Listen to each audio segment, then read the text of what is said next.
Hi students and welcome to Aiza Abrish academy. और आज हम करने जा रहे हैं रियाजी के कुछ ऐसे अल्फाज जिनके मीनिंग्स बहुत से बच्चों को नहीं पता होते। मीन्स के ज़ुबाने रियाजी, मैथ्स की वो लैंग्वेज जिनके मीनिंग्स बच्चे नहीं समझते बट इंग्लिश में उन वर्ड्स को यूज़ करते रहते हैं।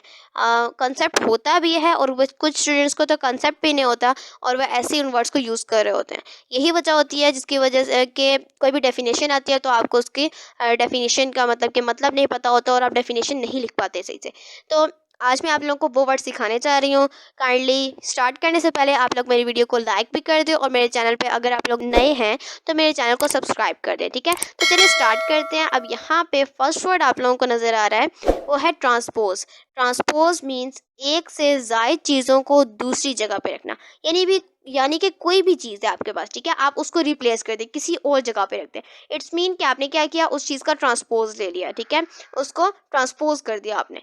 उसके बाद अगला जो वर्ड है वो है कॉरेस्पॉन्डिंग। कॉरेस्पॉन्डिंग का मीनिंग है एक जैसे दर्जे का या बराबर अहमियत का। मीन्स के कॉरेस्पॉन्डिंग, कोई भी चीज़ कॉरेस्पॉन्डिंग तब होती है जब दो चीज़ें हों जो के सेम हो। फॉर एग्जांपल दो शर्ट्स हैं, ठीक है, दो शर्ट्स हैं, या आप मैथमेटिक में लें तो दो ट्रायंगल्स हैं आपके पास, ठीक है। तो जो ट्रायंगल है और वो दोनों राइट एंगल ट्रायंगल्स ही हैं, तो आप क्या कहेंगे कि उस ट्रायंगल का हाइपोटेन्यूज इस ट्रायंगल के हाइपोटेन्यूज से कॉरेस्पॉन्डिंग है, ठीक है। आप कह सकते हैं कि that hypotenuse is corresponding to the triangle B hypotenuse, ठीक है। मीन्स कि आपने दो चीज़ें होनी चाहिए, ठीक है, होनी वो सेम चाहिए। बेशक उनकी मेजरमेंट में कोई मिस्टेक हो, मेजरमेंट आगे पीछे हो, कि कोई ज़्यादा हो, कोई बड़ी हो, कोई छोटी हो, बट वो बराबर अहमियत की होंगी, बराबर दर्जे की होंगी। जैसे कि अब आपके पास दो चीज़ें हैं ट्रायंगल, उनको आप ट्रायंगल ही कहेंगे, राइट ट्रायंगल ही कहेंगे, ठीक है। तो आप क्या कहेंगे, हाइपोटेन्यूज को आप दोनों ट्रायंगल्स में, चाहे वो छोटा हो चाहे वो बड़ा हो, हाइपोटेन्यूज ही कहेंगे। मीन्स के उसका उन दोनों हाइपोटेन्यूज के दर्जे तो बराबर होंगे, मीन्स के वो हाइपोटेन्यूज तो बराबर दर्जे के। इट्स मीन के वो हाइपोटेन्यूज क्या है, कॉरस्पॉन्डिंग है एक दूसरे के, ठीक है। उसके बाद अगला वर्ड है इंडिकेट। इंडिकेट का मतलब होता है इशारा करना या जाहिर करना। ये जो वर्ड है इंडिकेट का वर्ड ज़्यादातर इस टाइप के सेंटेंसेस में यूज़ होता है, जो क्वेश्चंस होते हैं आप लोगों के पास के परफॉर्म द इंडिकेटेड ऑपरेशन। अब इसमें जो वर्ड आया है इंडिकेटेड, इंडिकेटेड मतलब कि जो जाहिर किया गया है या बताया गया है या इशारा किया गया है, आपने उसको परफॉर्म करना है, ठीक है। इंडिकेटेड का मतलब होता है जाहिर करना या उसकी तरफ इशारा करना या जिसके बारे में बताया गया हो, ठीक है, यानी जिसके बारे में इंडिकेट किया गया हो, आपको ज़्यादा बताया गया हो, आप इसमें ले सकते हैं इशारा किया गया हो, जाहिर किया गया हो, ठीक है। अगला वर्ड है आपके पास इंट्रीज। इंट्रीज क्या होता है, इंट्रीज का जो मीनिंग है वो होता है रकम या रकम की जमा या फिर रकूम। रकम की जमा को आप उर्दू लैंग्वेज में मज़ीद आगे जाएँ तो रकूम ही कहते हैं, ठीक है। तो अब क्या है आपके पास के इंट्री अगर हो, सिंगल इंट्री हो तो आप क्या कहेंगे, रकम। अब इंट्रीज है तो रकम की जमा या रकूम कहेंगे आप उसको, ठीक है। उसके बाद इंट्रीज़ का बारे में मज़ीद मैं आप लोगों को यूँ बता सकती हूँ। इंट्रीज़ हमारे पास, अब अगर आपने पढ़ी है या नहीं पढ़ी, अगर आप 9th क्लास में हैं तो 9th क्लास से ये स्टार्ट होता है मैट्रिक्स का वर्ड, ठीक है। मैट्रिक्स के बारे में आप सारा कुछ पढ़ते हैं। तो मैट्रिक्स के अंदर जो चीज़ें यूज़ होती हैं, मैट्रिक्स के अंदर जिन चीज़ों को लिखा जाता है वो हमारे पास इंट्रीज़ होती हैं। अगला वर्ड है डिनोटेड। डिनोटेड का मतलब होता है ज़ाहिर किया गया या डिनोट करना, ज़ाहिर करना होता है, ठीक है। तो अब डिनोट का वर्ड जो है वो ज़्यादातर यूँ यूज़ होता है कि कोई भी चीज़ डिनोट की जा रही है, यानी कि किसी भी चीज़ को ज़ाहिर किया जाता है किस तरह से। मैथमेटिक्स में फॉर एग्जांपल अब मैट्रिक्स के मुतालिक बात हो रही है तो मैट्रिक्स को ही ले लेते हैं, ठीक है। अब मैट्रिक्स क्या है कि अगर किसी मैट्रिक्स का हमने ट्रांसपोज लेना है तो हम उसको ऐसे कैसे लिखते हैं कि the transpose of matrix will be denoted as A power T, ठीक है, यानी ए की पावर टी दे दें या ए एक्सपोनेंट टी। तो अब डिनोटेड का वर्ड यहाँ पे क्यों यूज़ हुआ है कि उसको जाहिर किया जाता है, ठीक है, यानी कि ए के ट्रांसपोज को जाहिर किया जाता है ए की पावर टी दे के, ठीक है। तो डिनोटेड का मतलब क्या हो गया, जाहिर किया जाता है, ठीक है, यानी जाहिर करना। अगला वर्ड है सिमेट्रिक। सिमेट्रिक का मीनिंग होता है मुतनासिब, ठीक है। मुतनासिब क्या होता है, ठीक है, कोई भी चीज़ है अगर हम उसको घुमाएं या उल्टा करें तो भी अगर वो वही चीज़ रहे, यानी कि उसके मीनिंग ना बदले, उसकी कोई बात ना बदले, मतलब कुछ भी उसका बदले ना, तो उसका मतलब क्या है कि वो सिमेट्रिक है। फॉर एग्जांपल आप एक स्क्वायर ले लें, स्क्वायर का हर एंगल 90 डिग्री का ही होता है और एक साइड की जो लेंथ होती है वही सारी साइड्स की लेंथ होती है। एक स्क्वायर की तो आप लोगों को पता है कि 4 साइड्स होती हैं, ठीक है, तो हर साइड की लेंथ इक्वल होती है। तो ये होती है हमारे पास छोटी सी स्क्वायर की डेफिनेशन। बट स्क्वायर हमारे पास सिमेट्रिक है। किस तरह? अगर आप स्क्वायर को घुमाएंगे, ठीक है, तो भी उसकी हर साइड तो वैसी की वैसी रहेगी और हर एंगल भी वैसे का वैसा रहेगा। तो क्या है कि स्क्वायर जो होता है वो सिमेट्रिक होता है, ठीक है। अब उससे अगली चीज़ आगे, सिमेट्रिक का मतलब आप लोगों को समझ आ गया होगा। कोई भी चीज़ है उसको अगर हम उल्टा करें या घुमाएं तो भी अगर वो वही चीज़ रहे जो वो पहले थी तो वो सिमेट्रिक है।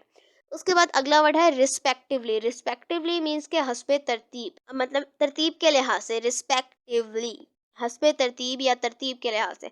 अब जैसे कि आपके पास मैथ में ये जो वर्ड है रिस्पेक्टिवली का, ये इस तरह यूज़ होता है कि the colour of first and second shirt are red and blue respectively. तो अब यहाँ पे पहले क्या बोला गया है? फर्स्ट, और कलर्स में पहले क्या बोला गया है? रेड। अब हस्बे तरतीब यानी तरतीब के मुताबिक, ठीक है, आपने तरतीब के मुताबिक इसको खुद अरेंज करना होता है। उन्होंने सिर्फ ये बताया होता है कि the colour of first and second shirts are red and blue respectively. तो फर्स्ट शर्ट का रेड कलर है और सेकंड शर्ट का ब्लू कलर है।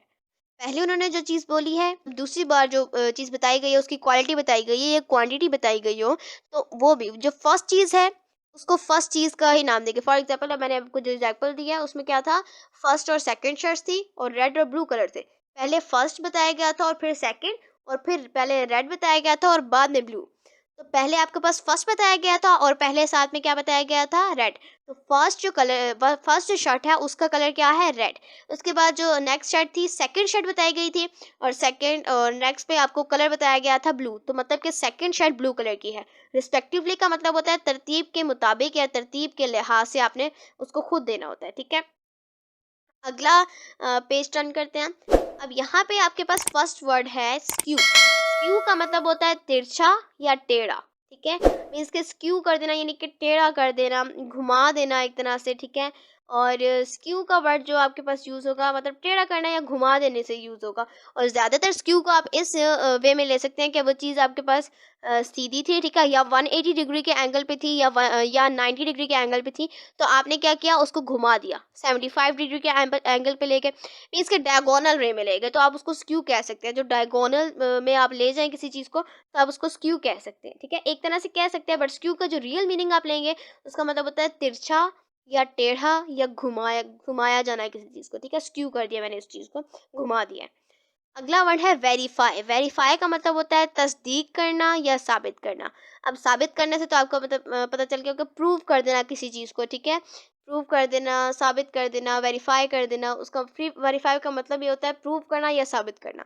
ये जो वर्ड है मैथ्स में आप लोगों के क्वेश्चंस में यूज़ होता है कि verify whether they are equal और नॉट। फॉर एग्जांपल मतलब कि इसको जब आप सॉल्व कर रहे होते हैं तो आप LHS यानी लेफ्ट हैंड साइड और RHS यानी राइट हैंड साइड की हेल्प लेते हैं, उससे आप सॉल्व करते हैं, मतलब प्रूव करते हैं कि वाकई ये इक्वल हैं या नहीं सॉल्व करने के बाद।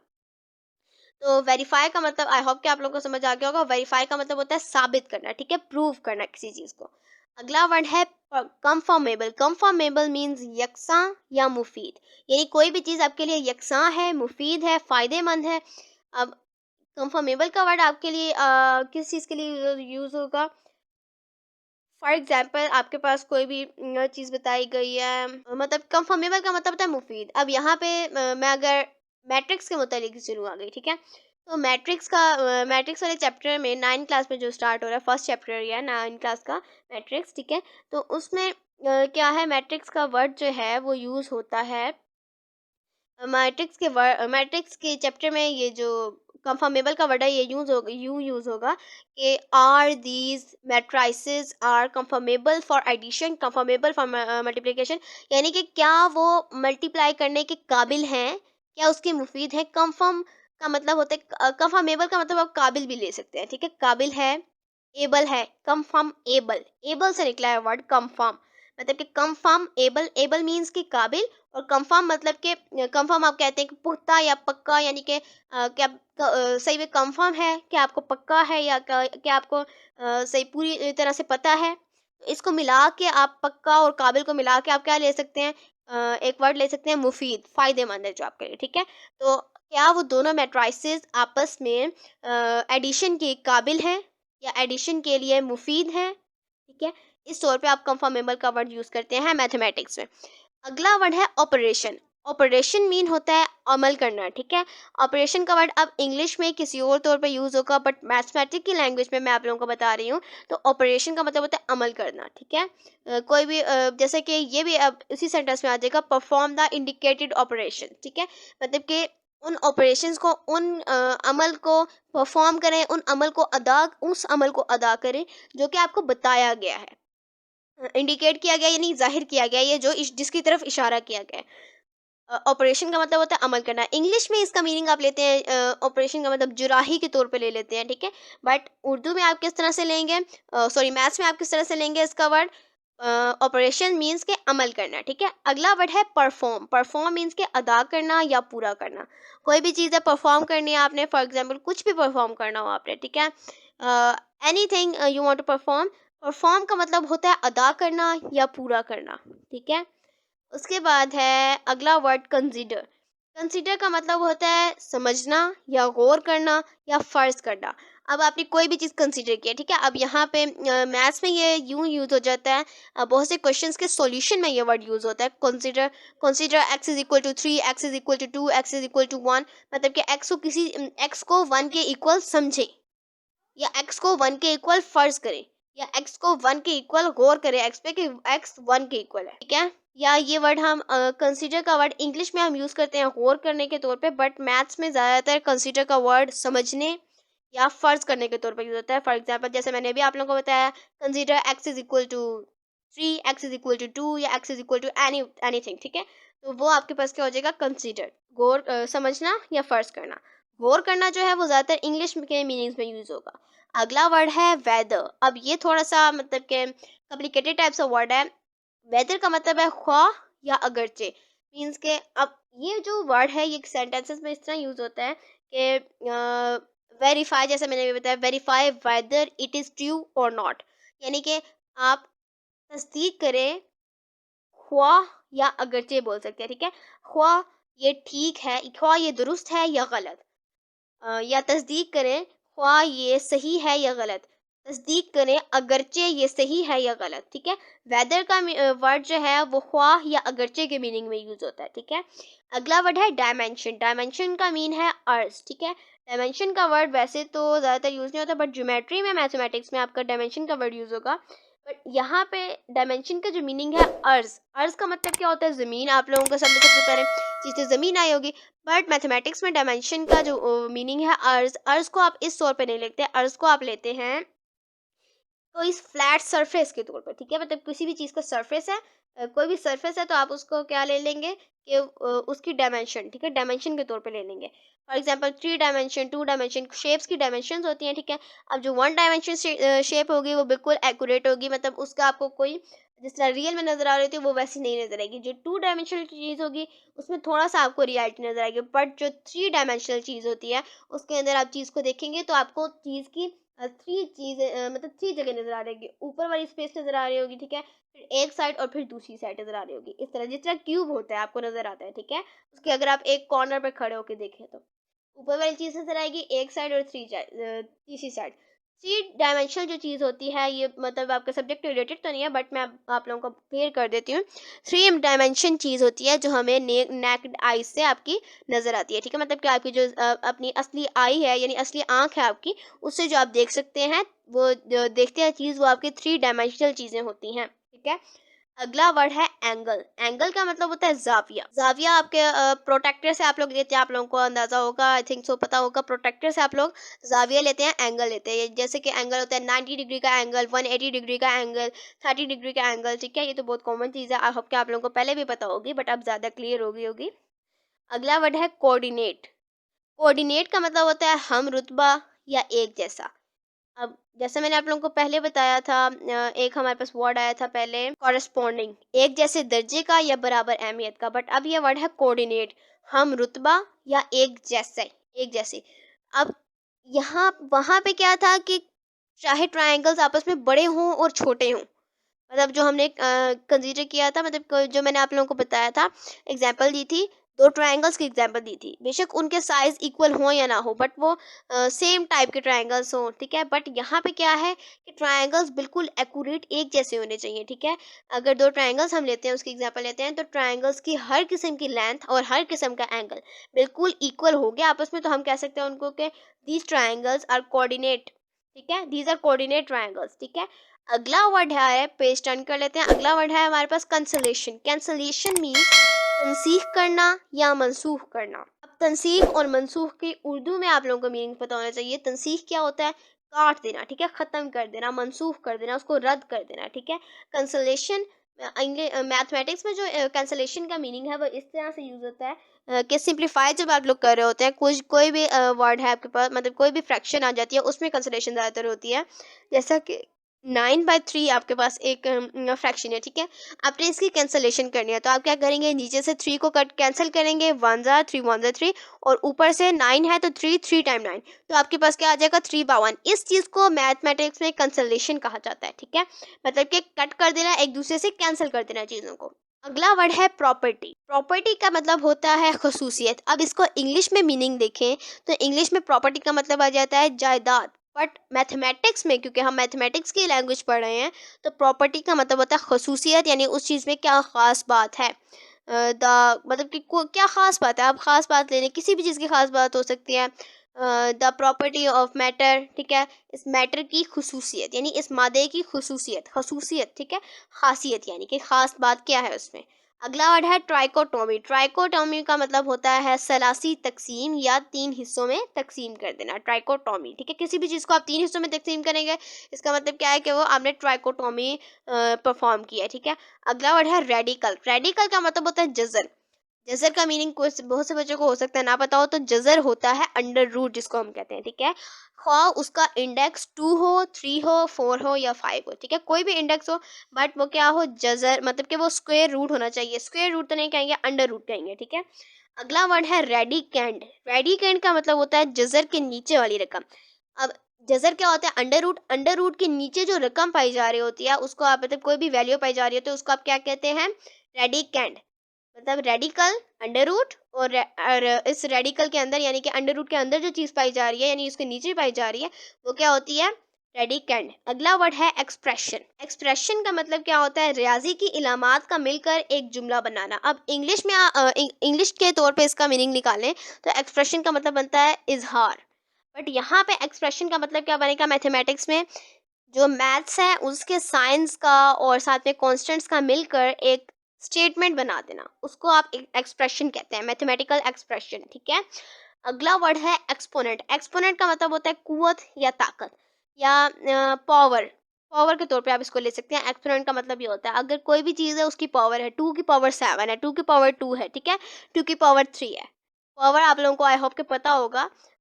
पावर होता ही है एक्सपोनेंट, जिसको आप कह सकते हैं, बहुत से स्टूडेंट्स एक्सपोनेंट कहते होंगे, उनको पावर का नहीं पता होगा, और बहुत से स्टूडेंट्स इसको पावर कहते होंगे, उनको एक्सपोनेंट का नहीं पता होगा। और जो उर्दू मीडियम क्लासेस में पढ़ते हैं, तो उसको वो कहते होंगे, कुव्वत कहते होंगे, उनको और चीज़ों का नहीं पता होगा। तो आई होप कि ये बात आप लोगों को क्लियर होगी। अगला वर्ड है वैलिड। वैलिड का मतलब होता है मजबूत।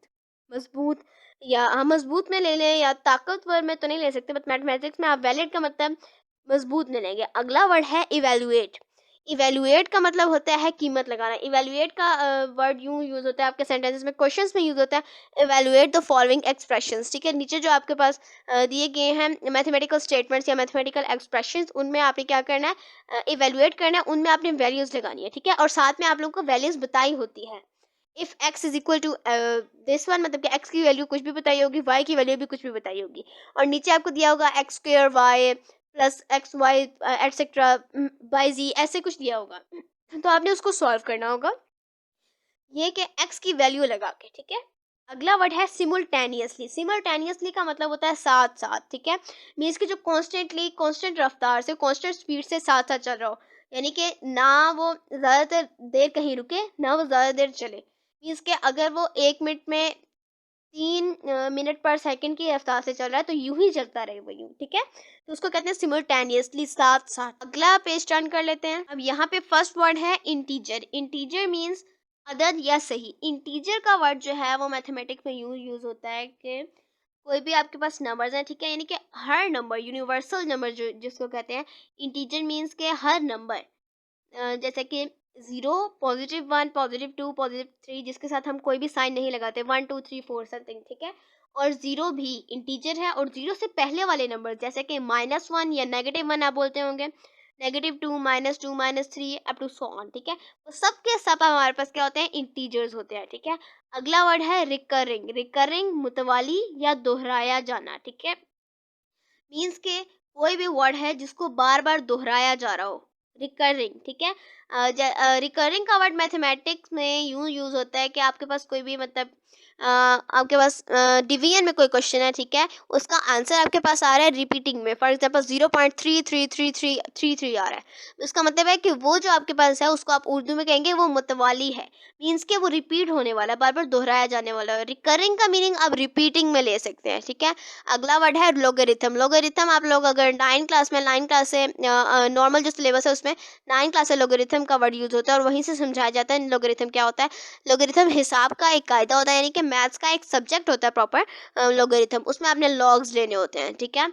अगला वर्ड है ऑर्डिनरी। ऑर्डिनरी का मतलब होता है रस्मी या तरतीब से, ठीक है, आम तौर पर या तरतीब से।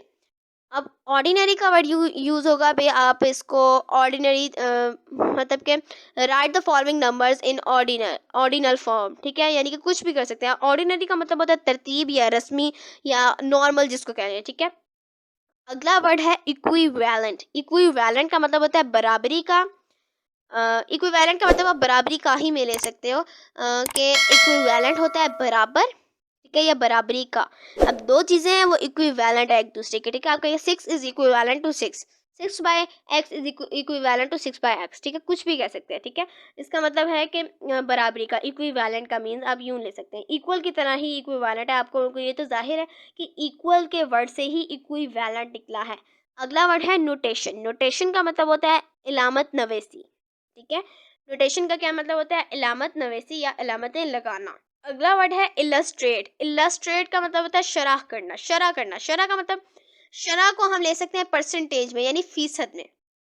ये इलस्ट्रेट कर रहे हैं, अब आप इसकी शरह बताने लगे हैं कि कितनी शरह पे कुछ भी हुआ है, मतलब कितनी शरह है, फसल की पैदावार की कितनी शरह है। फसल मीन्स कि फील्ड्स है या फिर कोई भी किसी किस्म की फसल हो सकती है। फॉर एग्जांपल वीट है, वीट की पैदावार की यानी रिप्रोडक्शन की ये परसेंटेज है या ये इलस्ट्रेशन है, ठीक है, यानी उसको शरह कह सकते हैं आप। अगला वर्ड है डिमांड। डिमांड तो बहुत ही कॉमन सा वर्ड है, ये आमतौर पर बहुत यूज़ होता है। डिमांड यानी कि उसका क्या मुतालबा है, वो क्या डिमांड कर रहा है, ठीक है।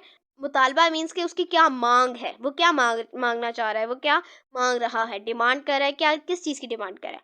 अगला वर्ड है इंटीग्रल। इंटीग्रल का मीनिंग होता है अहम या ज़रूरी, ठीक है, मतलब कि water is an integral part of living organisms, ठीक है। हर जानदार के लिए जो पानी है वो एक अहम या ज़रूरी अज्जा है, ठीक है। आई होप कि आप लोगों को ये सारे के सारे वर्ड्स और उनके मीनिंग्स क्लियर हो गए होंगे। अगर फिर भी कोई कन्फ्यूजन रह गई हो किसी वर्ड में, या आपके पास कोई और ऐसा वर्ड हो जिसके मीनिंग आप लोगों को ना पता हो, तो आप लोग मुझसे कमेंट करके पूछ सकते हैं और मैं आपको फौरी तौर पर रिस्पॉन्ड करने की भरपूर कोशिश करूँगी। और लास्ट में मैं ये भी कहना चाहूँगी कि आप अगर मेरे चैनल पर न्यू हैं और अभी तक आप लोगों ने मेरे चैनल को सब्सक्राइब नहीं किया है, तो काइंडली फ़ौरन से मेरे चैनल को सब्सक्राइब कर दें और वीडियो को लाइक कर दें, और साथ में कमेंट करके बताएं अगर आपको सारा कुछ सही से समझ आया है तो। और अगर कुछ और ऐसे वर्ड्स हैं आपके जहन में जो आप लोग समझना चाहते हैं, उनके मीनिंग जानना चाहते हैं, तो आप मुझे बता सकते हैं, मैं आपको फौरी तौर पर रिस्पॉन्ड करूँगी। उसके अलावा मैं आपसे ये भी कहना चाहूँगी कि ये हमारी फर्स्ट वीडियो थी ज़ुबान रियाज़ी यानी कि मैथ्स की लैंग्वेज पे। अगर आप मज़ीद वीडियोज़ देखना चाहते हैं तो लाजमी सब्सक्राइब कर लें, और साथ ही साथ मैं ये भी कहना चाहूँगी कि बेल आइकन को भी प्रेस कर लें और ऑल वीडियोस पे आप क्लिक कर दें, ठीक है, ताकि आपके पास हर वीडियो पहुंचे, सिर्फ पर्सनलाइज वीडियो ना पहुंचे और ना ही कोई और सिंपल वीडियो पहुंचे। हर किस्म की वीडियो मेरी जो मैं अपलोड करूं वो आप तक पहुंच जाए, ठीक है। Thanks for watching.